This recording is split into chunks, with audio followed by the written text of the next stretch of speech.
Thank you so much for joining in this morning for the third session from teachings from the book of Galatians. దళితులకు రాసినటువంటి పత్రిక నుంచి మూడో అధ్యయనంగా ఈ రోజున అందరూ మరొకసారి జూమ్ లో ఈ రీతిగా కలుసుకున్నందుకు అందరికి కూడా ప్రభునామమున శుభములు. I want to thank Pastor Anil Makagaru for helping us in the translation for the sessions. అనువాదం విషయంలో మరి పాస్టర్ అనిల్ గారికి మరి ఈ సెషన్స్ అని ట్రాన్స్లేట్ చేస్తున్నందుకు ప్రత్యేకమైన వందనాలు. We are so happy to conduct the Telugu Sozo training for the first time. మొట్టమొదటిసారిగా తెలుగు సోజో ఈ యొక్క తరబీదు ఈ రీతిగా జూమ్ ద్వారా జరిగించడము మొట్టమొదటిసారి చాలా సంతోషిస్తున్నాం. We are so happy to have the Telugu region, the Telugu people, and especially our dear friends, Pastor Ramesh, Pastor Das Garu, and Pastor Suresh Garu, and as well as Pastor Anil Makagaru, who have coordinated to put this Telugu session together. Pastor Ramesh, pastor Suresh, pastor Das గారు, అనిల్ మక్క గారు, మరి ఇదంతా కూడా మరి తెలుగు ప్రాంతీయులకు అందరికి కూడా ఈ సోజో ట్రైనింగ్ అందించడానికి వీరి సహకారం ఉంది. దాన్ని బట్టి మేము ప్రత్యేకమైన వందనాలు. What we are expecting from these trainings are ఈ తరబీదు ద్వారా మేము తిరిగి ఏమి ఆశిస్తున్నాం లేదా ఏది సాధించాలనుకుంటున్నామంటే that you go ahead and teach others.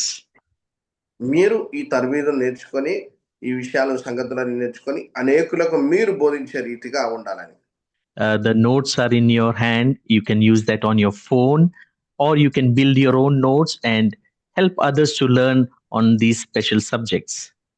నోట్స్లో మీకు అందరికి ఫోన్లో ఇవ్వబడినాయి, లేదా దాని నుండి మళ్ళా మీరు కూడా వ్యక్తిగతంగా మీరు నోట్స్ తయారు చేసుకొని మీరు స్వార్థ విషయంలో దేవుని వాక్యం అందించే విషయంలో మీరు కూడా సిద్ధపడి అందించాలని నా కోరిక. I'm very happy that we have learned from Pastor Ron. You might be thinking, who is Pastor Ron?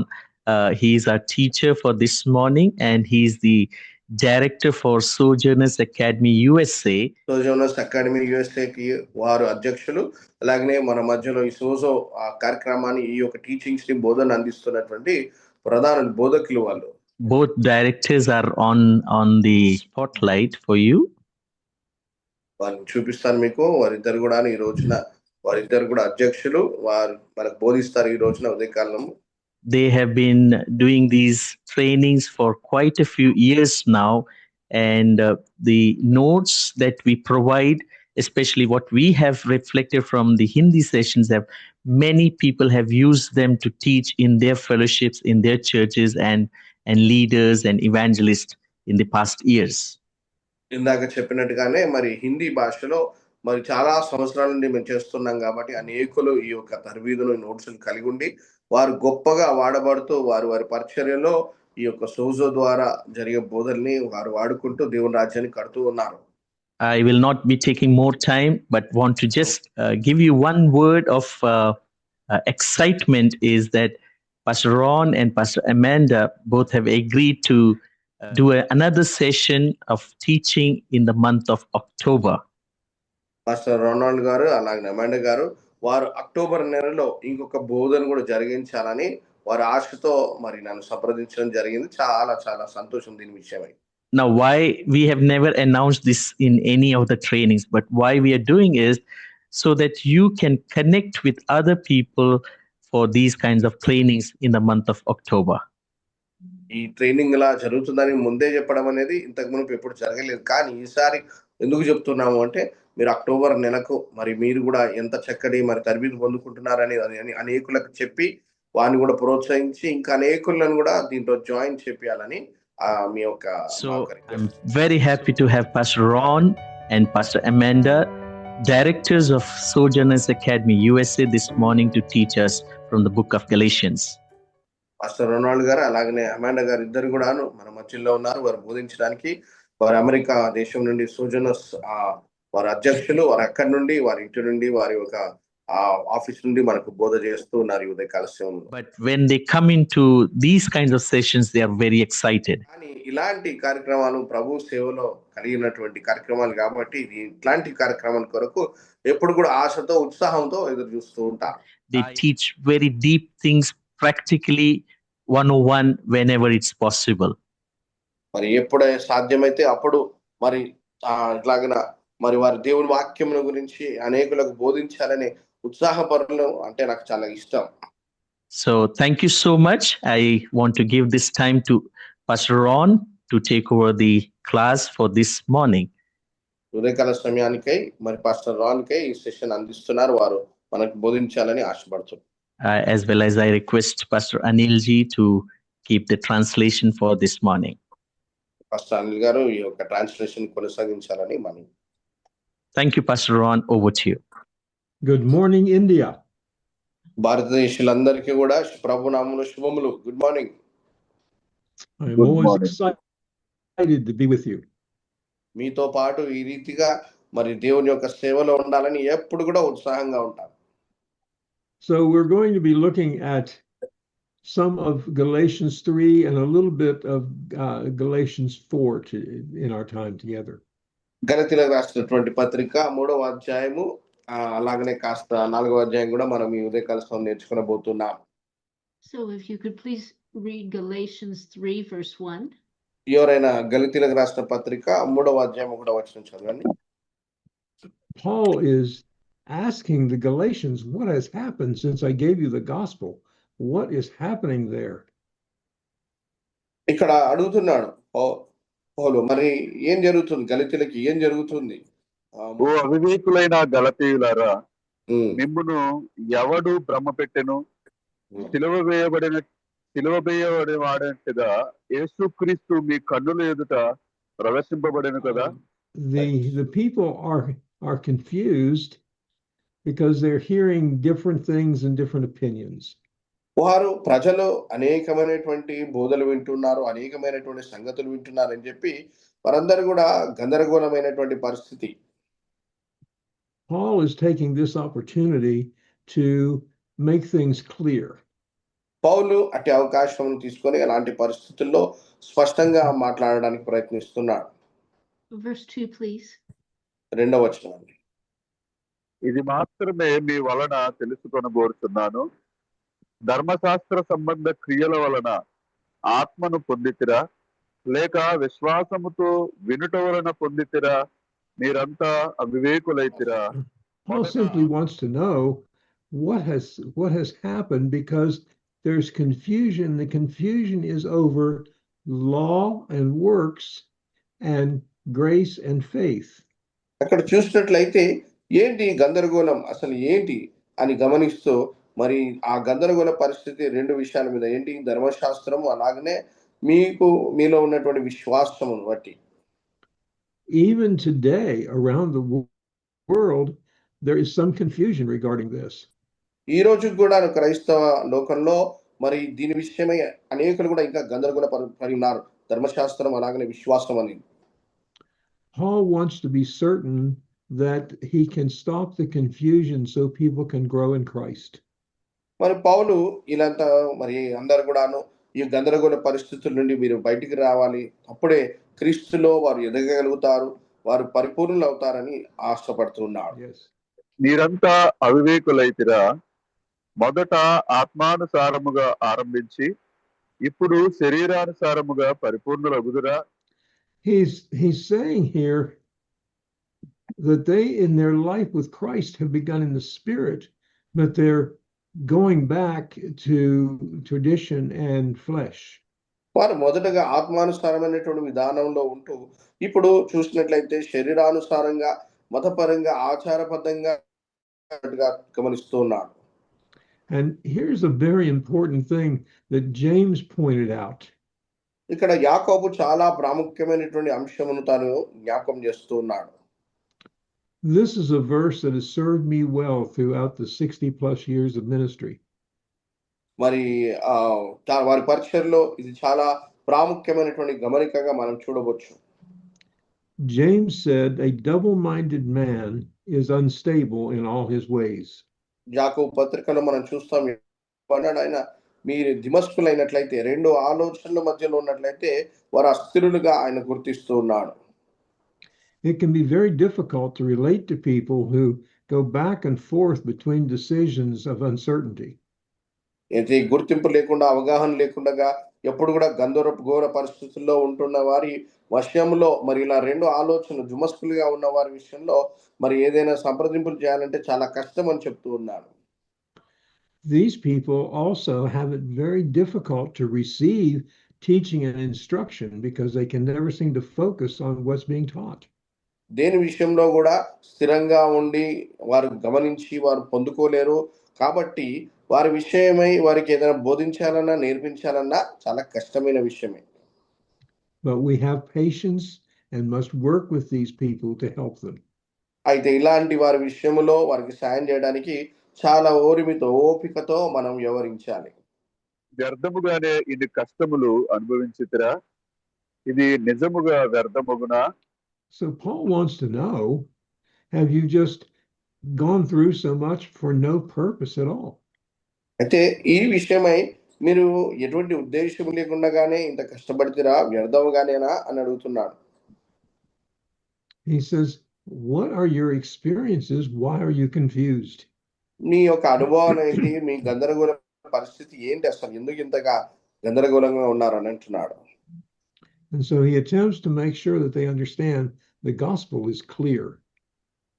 సువార్త మాత్రం స్పష్టంగా ఉందనే విషయమును ధీటుగా చెప్తా ఉన్నాడు. ఆత్మను మీకు అనుగ్రహించి మీలో అద్భుతములు చేయించువాడు ధర్మశాస్త్ర సంబంధ క్రియల వలన లేక విశ్వాసముతో వినుట వలన చేయించుచున్నాడు? Paul wants to know if it was the law that worked miracles or the Spirit. పౌలు అడుగుతున్నాడు ప్రశ్నించుకుంటూ, మరి ఈ అద్భుత కార్యం జరిగించుచున్నది మరి ఇది మరి ఆత్మ ద్వారానా లేదా ధర్మశాస్త్ర క్రియల ద్వారానా అని అడుగుతున్నాడు. Remember that it is through Christ that the miraculous power and authority power came to the believer. జ్ఞాపకం ఉంచుకోనండి, విశ్వాసులందరికీ కూడాను క్రీస్తు ద్వారానే అద్భుతములు చేయనటువంటి శక్తి అనేది క్రీస్తు ద్వారానే అనుగ్రహించబడింది. Old habits require attention and effort to change. మరి పౌలు చూసినట్లయితే వారి మధ్యలో మార్పు రావడానికి ఈ రీతిగా క్రీస్తు మీదుగా వారిని దారిని మలుపుచున్నాడు. Even though old ways may not have worked well, they were familiar. పౌలు అప్పటికి ఇంకా మరి మామూలుగానే కార్యాలు చూసినటువంటి వారే అందరూ కూడా, కానీ ఇంకను మరొకసారి వారితో మాట్లాడి క్రీస్తు వైపునకు వారి దృష్టిని నడిపిస్తున్నాడు. Oftentimes, people are more comfortable with the familiar than with something that is new. అయితే చాలా వరకు ప్రజలు ఏదైతే మరి కొత్త కార్యం వస్తుందో దానికన్నా ఇంతకు మునుపు జరిగిందిలే, ఇంతకు మునుపు ఏదైతే ఉందిలే దాంట్లోనే సర్దుకుపోతా ఉంటారు. క్రొత్త విషయాలకు అంత అవకాశం ఇవ్వరు. అబ్రహాము దేవుని నమ్మెను, అది అతనికి నీతిగా ఎంచబడెను. Here Paul begins to explain the difference. ఇక్కడ పౌలు చూసినట్లయితే ఆ వ్యత్యాసం ఏంటో వారికి బోధించడము మొదలుపెట్టాడు. Faith brought a righteousness that was pre-law to Abraham. అబ్రహాముకు ఏ రీతిగా నీతి అనుగ్రహించబడిందో ఆ విషయాన్ని జ్ఞాపకం చేస్తూ ఉన్నాడు. And faith in Jesus the Christ brings righteousness now as well. అలాగనే క్రీస్తు నందు ఉన్నటువంటి ఆ ఒక మరి విశ్వాసం అనేది ఇప్పుడు కూడా మనకు నీతి తీసుకొస్తుంది, మనం నీతిగా ఎంచుతుంది. ఎలాగనైతే అబ్రహామును నీతిగా ఎంచుందో అలాగనే మనల్ని కూడా నీతిగా ఎంచుతుంది. Paul is pointing out the difference between works and faith.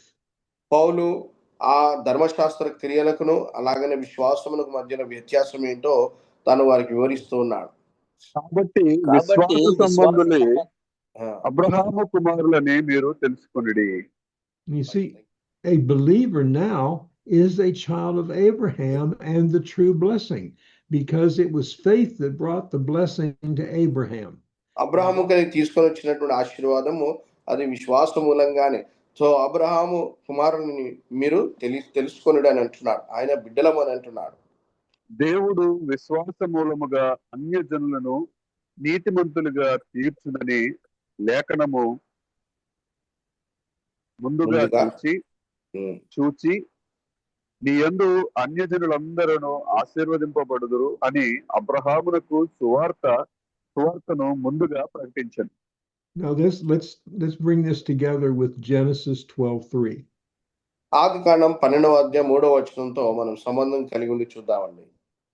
నిన్ను ఆశీర్వదించు వారిని ఆశీర్వదించదను, నిన్ను దూషించు వారిని శపించదను.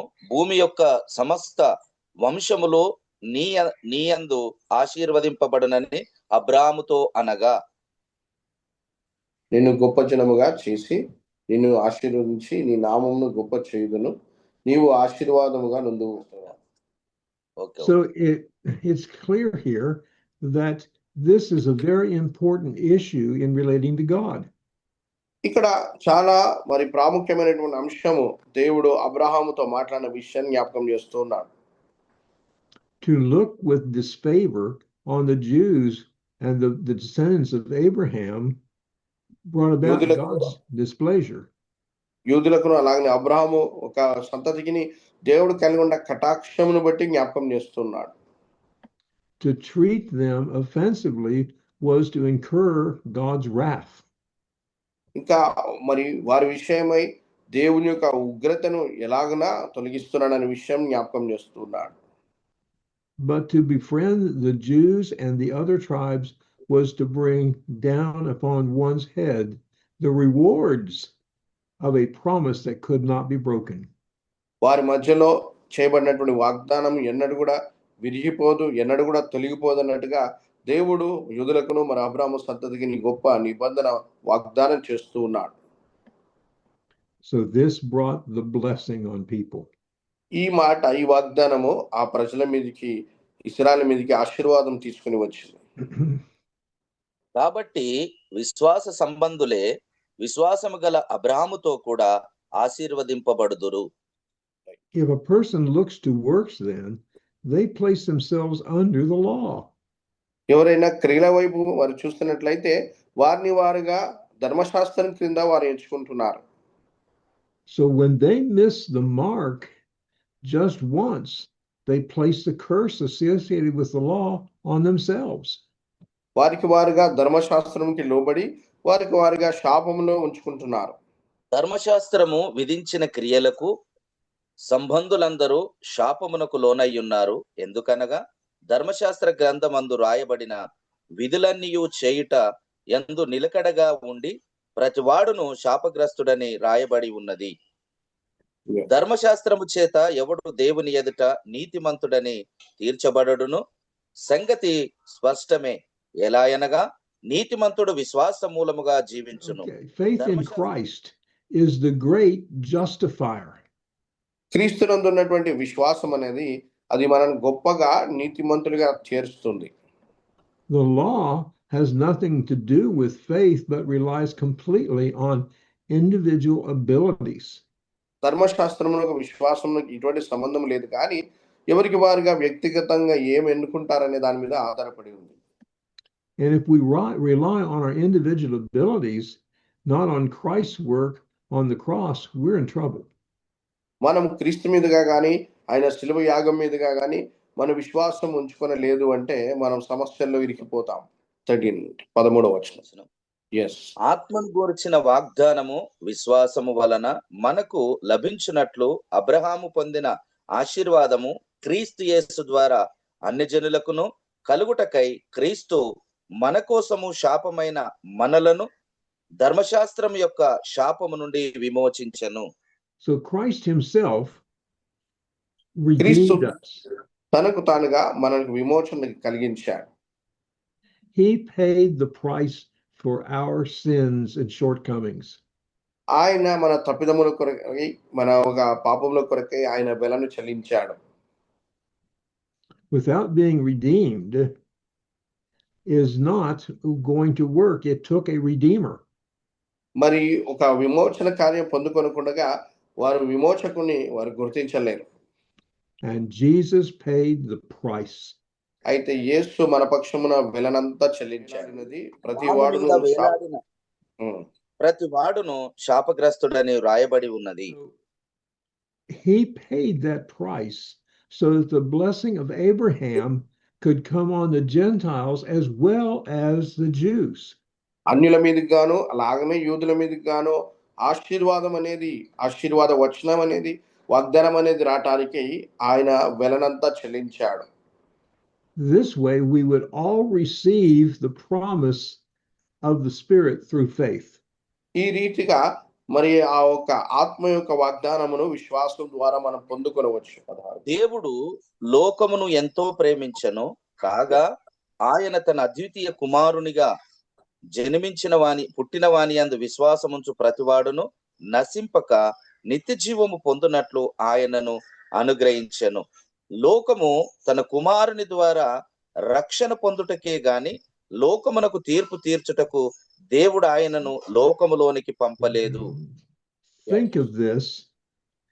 God was not willing that any should perish. That means he wasn't willing that you should perish. Not just the people you know, but you yourself.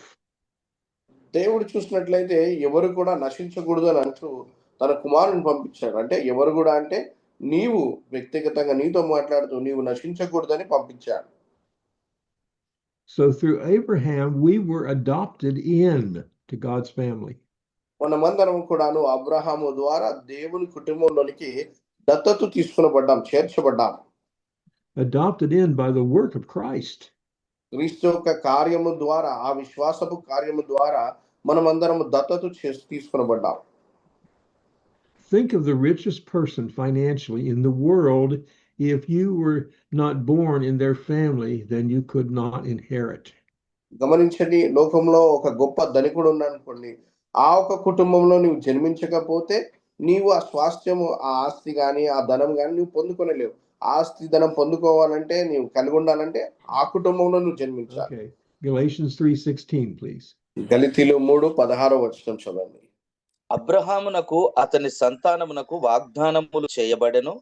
ఆయన అనేకులను గూర్చి అన్నట్లు సంతానములను అని చెప్పక ఒకని గురించి అన్నట్టే నీ సంతానమునకు అనెను. ఆ సంతానము క్రీస్తే. Abraham believed and God counted him as righteous, establishing a faith covenant with Abraham. దేవుడు మరి అబ్రహాము దేవుడు నమ్మెను, అది అతని నీతిగా ఎంచబడను. కాబట్టి మరి విశ్వాసభరితమైనటువంటి ఒక నిబంధనగా దీన్ని గుర్తిస్తున్నాం. So Abraham, but to call all of his descendants, not just Abraham, but to all of his descendants. Abraham తన సంతతి అంతా కూడాను, వారందరూ కూడా.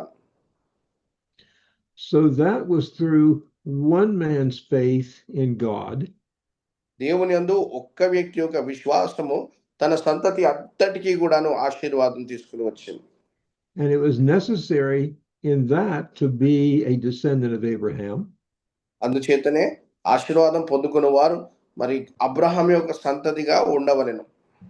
But the seed which brings us into that blessing is Christ and only Christ. కానీ ఆ ఆశీర్వాదంలోనికి మనం నడిపించు ఆ విత్తనము అది క్రీస్తే, కేవలం క్రీస్తు మాత్రమే మనం నడిపిస్తాడు. There is no other name than the name of Christ for us to be saved. మనం రక్షణ పొందుకొని ఉండటానికి ఇంకా వేరే నామం లేదండి. క్రీస్తుని మించిన, క్రీస్తుకి వేరుగా వేరే నామం అనేది మనకు లేదు. Genesis 13:15. Yes. So he was, I will give to you and to your posterity after you the land in which you are a stranger. Yes. నీకును నీ సంతతికి మరి మీకు మరి ఈ స్థలమును, ఈ దేశమును ఇవ్వబోతున్నానని దేవుడు వాగ్దానం చేశాడు. Going from place to place. స్థలం నుండి ఈ స్థలం నుండి ఇంకో స్థలం వరకు. All the land of Canaan for an everlasting possession, I will be their God. నిత్యమైన స్వాస్థ్యముగా నేను మీకు దేవుడుగా ఉండుటకై ఈ యొక్క స్థలమును నేను మీకు మరి కానాను దేశమును మీకు ఇస్తున్నానని వాగ్దానం చేశాడు. Through Christ we come into God's kingdom and we get the promises of where we are, the blessing resides. క్రీస్తు ద్వారా మనం దేవుని యొద్దకు వచ్చి ఉన్నాం. ఆ క్రీస్తు ద్వారానే మనం కలిగి ఉండే ఆశీర్వాదాన్ని మనం కలిగి ఉంటున్నాం. No matter where you are in India or where we are in the world, the blessing follows us. భారతదేశంలో మీరు ఎక్కడున్నప్పటికీ, అలాగనే భూగోళంలో ఏ దేశంలో ఏ ప్రాంతంలో ఉన్నప్పటికీ క్రీస్తు మీదుగా మనం ఉండే విశ్వాసం అనేది మనకు ఆశీర్వాదం తీసుకుని వస్తుంది. And it follows us because of Christ. క్రీస్తుని బట్టి మన జీవితంలో క్రీస్తుని బట్టి ఆశీర్వాదం మన వెంటే ఉంటుంది. And what has opened that to us is faith in Christ. అయితే ఇది మనకు ఎలాగని తెలియబరిచిందంటే క్రీస్తు యేసునందు విశ్వాసము ద్వారానే ఈ ఆశీర్వాదం మన వెంట వస్తుంది. The receiving of Christ as our Lord and our Savior. మన ప్రభువును రక్షకుడుగా ఆయన యేసుక్రీస్తుని మనము అనుగ్రహించుకొని మనం ధరించుకొని క్రీస్తుని ఆహ్వానించుకోవడం ద్వారా ఈ ఆశీర్వాదం కలిగి ఉంటాం. So the law, which began 430 years after the covenant, నిబంధన తర్వాత 430 సంవత్సరాల తర్వాత ధర్మశాస్త్రం ఉనికిలోనికి రావడం చూస్తున్నాం. సారీ.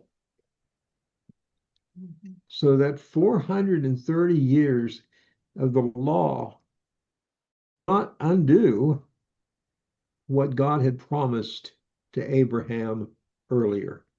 దేవుడు అబ్రహామునకు ఏదైతే ఆశీర్వచనం పలికాడో దాన్ని ధర్మశాస్త్రము తెరవలేకపోయింది. ధర్మశాస్త్రము ద్వారా దాన్ని సాధించలేకపోయాం. We are a part of an everlasting covenant through Christ. మనము అందుకే క్రీస్తు ద్వారా తెరవబడింది, క్రీస్తు ద్వారా ఆశీర్వచనం వచ్చింది కాబట్టి నిత్యమైన స్వాస్థ్యం అనేది క్రీస్తు ద్వారా మనం కలిగి ఉన్నాం. But if the promise had been of the law, then it would not be. వాగ్దానం అనేది ధర్మశాస్త్రం ద్వారా మనం కలిగి ఉన్నట్లయితే అది మరి నిబంధన మనకు క్రొత్త నిబంధన కానీ క్రీస్తు నిబంధన మనకు అవసరం లేకుండింది. If you could read verse 18, please, Galatians. 18వ వచనం అండి దయచేసి verse 18 చదవండి. ఆ స్వాస్థ్యమును ధర్మశాస్త్రము మూలముగా కలిగిన ఎడల ఇక వాగ్దానము మూలముగా కలిగినది కాదు. అయితే దేవుడు అబ్రాహామునకు వాగ్దానం వలననే దానిని అనుగ్రహించెను. The inheritance promised did not derive its power from the law, nor could it be done away with by the law. మరి చూసినట్లయితే స్వాస్థ్యము ధర్మశాస్త్రం మూలంగా కలిగిన ఎడల ఇక వాగ్దానము కలిగినది కాదు. ఓకే, వాగ్దానం మూలంగా కలిగినది కాదు. అయితే దేవుడు అబ్రాహామునకు వాగ్దానం వల్లనే దానిని అనుగ్రహించెను. These were two separate, distinct things. ఈ రెండు వేరు విషయాలుగా మనం ఇక్కడ చూస్తూ ఉన్నాం. అయితే అలాగైతే ధర్మశాస్త్రం ఎందుకు ఎవనికి ఆ వాగ్దానము చేయబడెనో ఆ సంతానం వచ్చు వరకు అది అతిక్రమములను బట్టి దాని తరువాత ఇయ్యబడెను. అది మధ్యవర్తిత్వము చేత దేవదూతల ద్వారా నియమింపబడెను. So the law was brought with a purpose. ధర్మశాస్త్రం అనేది ఒక ఉద్దేశం కొరకే తీసుకురాబడింది. The purpose of the law was to disclose and expose to men their guilt at displeasing God. ధర్మశాస్త్రం యొక్క ఉద్దేశం ఏంటనగా మరి ఈ మానవులు మరి దేవునికి మరి దాని వలన వారు సాధించలేకపోతున్నారు, ఇది వారి వల్ల కావట్లేదు అనే విషయము, అంటే మానవుడు నిస్సహాయుడు అనే విషయం బయలుపరచడానికి ఇవ్వబడింది. And in displeasing God, the abandonment of godliness. నిస్సహాయుడు సామర్థ్యం లేనివాడు అనే విషయంగా ఇవ్వబడింది. అలాగనే దైవత్వం అనేది లేదు అనే విషయము బయలుపరచడానికే ఇవ్వబడింది. This would make men more aware of the sinfulness of missing the mark, sin. ఇక వారి జీవితాల్లో ఇక పాపము లేదా పాపి అనే విషయము వారు గుర్తించబడడానికే ఇవ్వబడింది. తద్వారా క్రీస్తు దగ్గర రావడానికి ఇవ్వబడింది. And this was until the anointed one, Christ, the heir of all, would appear. ఎప్పటి వరకు అంటే మరి వాగ్దాన పుత్రుడు అనగా యేసయ్య క్రీస్తు మరి భూమికి వచ్చేంత వరకు ఈ రీతిగా ధర్మశాస్త్రం పని చేసింది. అది క్రీస్తు యొద్దకు ఇప్పుడు అందరిని నడిపించింది. మధ్యవర్తి ఒకనికి మధ్యవర్తి కాడు గాని దేవుడు ఒక్కడే. ధర్మశాస్త్రము దేవుని వాగ్దానములకు విరోధమైనదా? అట్లనరాదు. జీవింపచేయు శక్తిగల ధర్మశాస్త్రం ఇయ్యబడి ఉన్న ఎడల వాస్తవముగా నీతి ధర్మశాస్త్రం మూలముగానే కలుగును గాని. Verse 20 and 21. We have read 20 and 21. Okay, thank you. God was not willing that any should perish. దేవుడు ఏ ఒక్కరు కూడా మరి నశించిపోకూడదు అని ఆశతో ఉన్నాడు. That means you and I as well.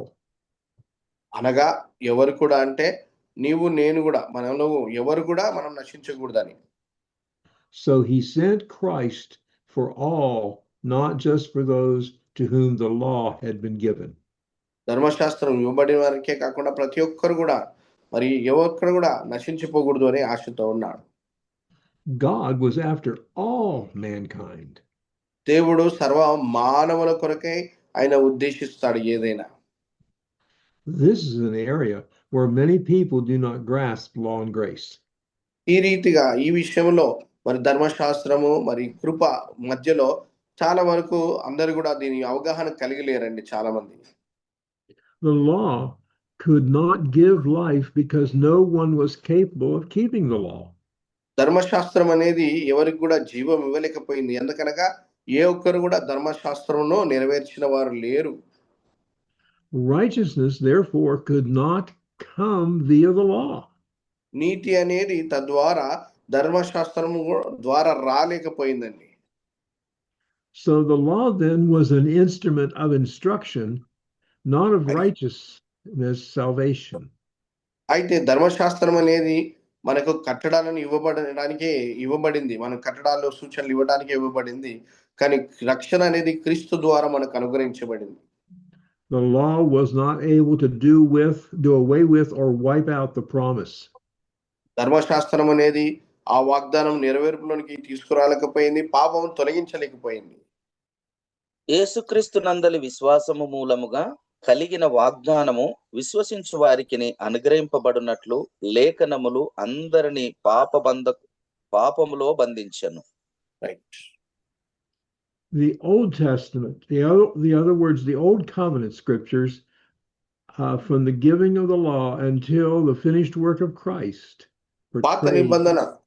పాత నిబంధన అనేది అనగా మరి ధర్మశాస్త్రం నుండి మరి క్రీస్తు శిలువ మీద మరణించేంత వరకు ఆ కాలము. The finished work of Christ portrayed mankind as sinful, as people missing the mark, falling short of the mark. అయితే క్రీస్తు తాను శిలువ మీద ఆయన కార్యం సంపూర్తి చేసి మరి ఆ ప్రజలందరూ కూడా ధర్మశాస్త్రము వారిని పాపిగా నిర్దోషిగా నిలబెట్టిన వారిని ఈ క్రీస్తు వారికి విమోచన జీవమును కలిగించింది. 23వ వచనం దయచేసి 23. విశ్వాసము వెల్లడి కాక మునుపు ఇక ముందుకు బయలుపరచబడబోవు విశ్వాసంబు వలన పంపవలసిన వారముగా చెరలో ఉంచబడినట్లు మనము ధర్మశాస్త్రమునకు లోనైన వారమైతిమి. Paul is speaking of faith in Christ. పౌలు ఇక్కడ క్రీస్తు యేసునందున్న విశ్వాసము గురించి మాట్లాడుతున్నాడు. It is important to remember when Christ walked the earth. క్రీస్తు ఈ భూమి మీదుగా సంచరించినప్పుడు జీవించినప్పుడు it was a time of transition. అది ఒక నూతనమైనటువంటి మార్పునకు సూచనగా ఉండింది. The law was in effect. ధర్మశాస్త్రము ప్రభావితము లేనిదిగా ఉండిపోయింది. Until Christ's death, burial, and resurrection. క్రీస్తు యొక్క మరణము, ఆయన భూస్థాపన, ఆయన పునరుద్ధానము అయ్యేంత వరకు అది అలాగే ఉండిపోయింది. With that, he completed the paying of the price for you and I. ధర్మశాస్త్రము నెరవేర్చలేంది క్రీస్తు మరణము, ఆయన భూస్థాపన, పునరుద్ధానం అనేది వెలను చెల్లించేసింది. And faith brought the grace of Christ into us. విశ్వాసం అనేది మరి దేవుని యొక్క కృప, క్రీస్తు యొక్క కృపను మన జీవితంలో తీసుకుని వచ్చింది. కాబట్టి మనము విశ్వాసము మూలమున నీతిమంతులమని తీర్చబడినట్లు క్రీస్తు నొద్దకు మనలను నడిపించుటకు ధర్మశాస్త్రము మనకు బాల శిక్షకుడాయెను. Verse 24 is done. It's important to realize the people understood and utilized generational thinking so they could understand how important this was to inherit this by the work of Christ and have it given as the faith just as was to Abraham. అయితే తరతరములుగా వారు తలంచి ఆ తరతరముల నుండి ఉన్నటువంటి ఆ కార్యమును కూడా గమనించి ఇక ఇది ధర్మశాస్త్రం వలన కాలేదు అని గమనించి క్రీస్తు యొక్క మరి వాగ్దానము ద్వారా మరి క్రీస్తు యొక్క మరి కార్యము ద్వారా నెరవేర్పులోనికి ఆయనగా మరి పాప భారము తొలగించబడడం అనేది చూస్తున్నాం. Verse 25, please. 25వ వచనం అండి దయచేసి. అయితే విశ్వాసము వెల్లడి ఆయను గనుక ఇక బాలశిక్షకుని కింద ఉండము. Jesus fulfilled the law, so the law no longer supervised the believer, but through faith in Christ, the believer is made righteous. యేసయ్య మరి ఆయన వెలని చెల్లించాడు కాబట్టి ఇక ధర్మశాస్త్రం క్రింద మనము ఉండము అని చెప్పి ఆ క్రీస్తే మనను విశ్వాసములో బలపరుస్తున్నాడు. The believer is made righteous and now supervised by Holy Spirit. విశ్వాసము ద్వారానే మరి ప్రతి ఒక్కరు నీతిమంతులుగా తీర్చబడి ఇప్పుడు పరిశుద్ధాత్ముని ద్వారా అందరూ కూడా సూచించబడుతున్నారు, నడిపించబడుతున్నారు. Praise God, through Christ, the Spirit of God came to live in us. దేవునికి స్తోత్రం. దేవుని యొక్క ఆత్మ మన జీవితంలోనికి మనతో పాటు జీవించడానికి వచ్చి ఉన్నాడు. యేసుక్రీస్తునందు మీరందరూ విశ్వాసము వలన దేవుని కుమారులై ఉన్నారు. Believers are or have become the children, the sons of God by faith. విశ్వాసము ద్వారానే మరి అందరు కూడాను దేవుని కుమారులు కుమార్తెలై ఉన్నారు. Many people misunderstood this and believed all people are the children of God. చాలా మంది దీన్ని వేరేగా అర్థం చేసుకొని అందరు కూడా దేవుని బిడ్డలయ్యారు అని అనుకుంటున్నారు. This is not so. అలా కాదండి. Only believers in Jesus Christ are the children of God. కేవలం యేసుక్రీస్తునందలి విశ్వాసం కలిగిన వారే దేవుని కుమారులై ఉన్నారు, దేవుని బిడ్డలై ఉన్నారు. And how is this? A believer is a new creature in Christ. ఎలాగన జరుగుతుంది అంటే మరి ప్రతి ఒక్కరు కూడా క్రీస్తు యేసునందు వారు విశ్వాసం ఉంచారు కాబట్టి క్రీస్తు యేసునందు వారు నూతన సృష్టి అయి ఉన్నారు. We were recreated by Christ. మనమందరం కూడా క్రీస్తు ద్వారా తిరిగి జన్మించబడి ఉన్నాం. 2 కొరింథీయులు 5:17 ప్రకారం మనం చూస్తున్నాం కృత సృష్టి. So he has a new creature. ఆయన చెప్పినట్టుగానే మరి క్రీస్తు యేసునందు మనం క్రొత్త సృష్టి అయి ఉన్నాం. If I build a table, it is my creation, but it does not make it my child.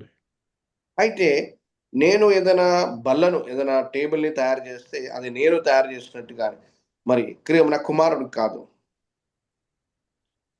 Christ made us new creatures. మరి క్రీస్తు ఈ రీతిగా మనందరినీ కూడా క్రొత్త సృష్టిగా చేసి ఉన్నాడు.